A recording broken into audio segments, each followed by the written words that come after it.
BANG. Nate collapsed to the floor. King Mike's eyes widened in horror. NATE.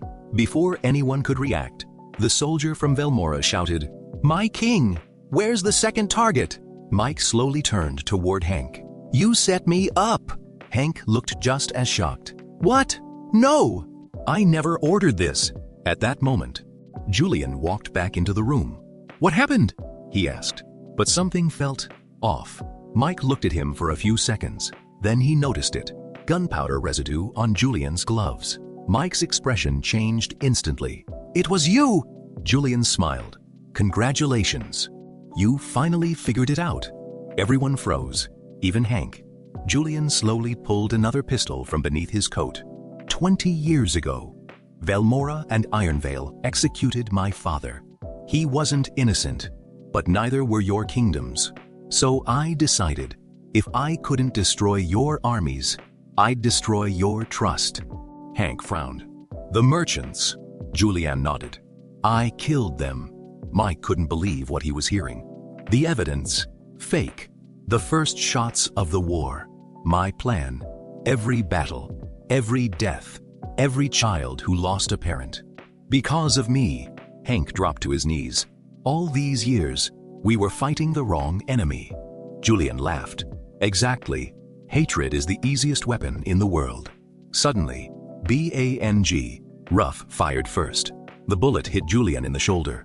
Julian stumbled backward, but managed to escape through a hidden passage inside the palace. Mike tried to chase him. Too late. He was gone. Hank looked at Mike. Neither of them spoke. Years of war. Thousands of innocent lives. All because they had trusted the wrong man. Mike slowly held out his hand. Hank looked at it, then shook it. "We finish this together." Mike nodded.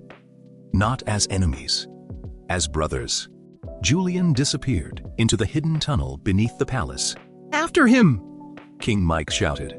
Hank, Ruff, and dozens of soldiers rushed into the tunnel. The passage seemed endless.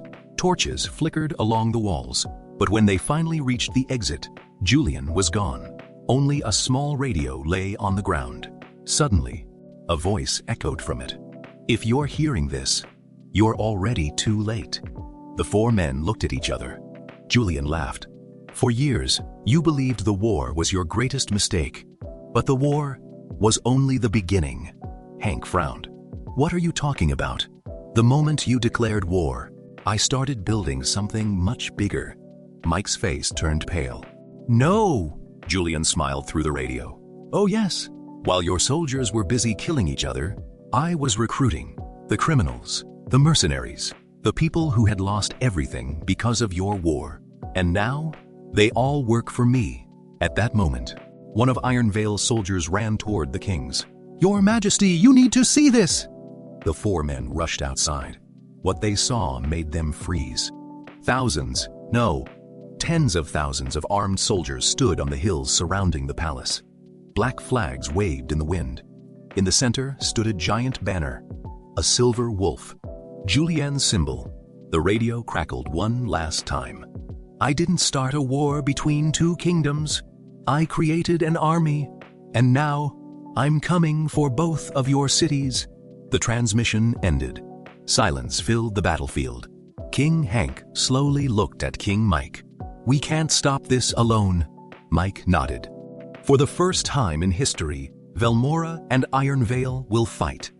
On the same side, far away, standing on top of a mountain, Julian watched everything through binoculars.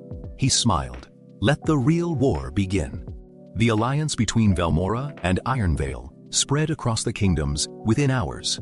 For the first time in history, the two armies stood side by side. Former enemies were now training together. King Hank walked through the camp. "I never thought I'd see this day." King Mike smiled. "Neither did I." Ruff stepped forward. "Our scouts have returned. They've found Julian's headquarters."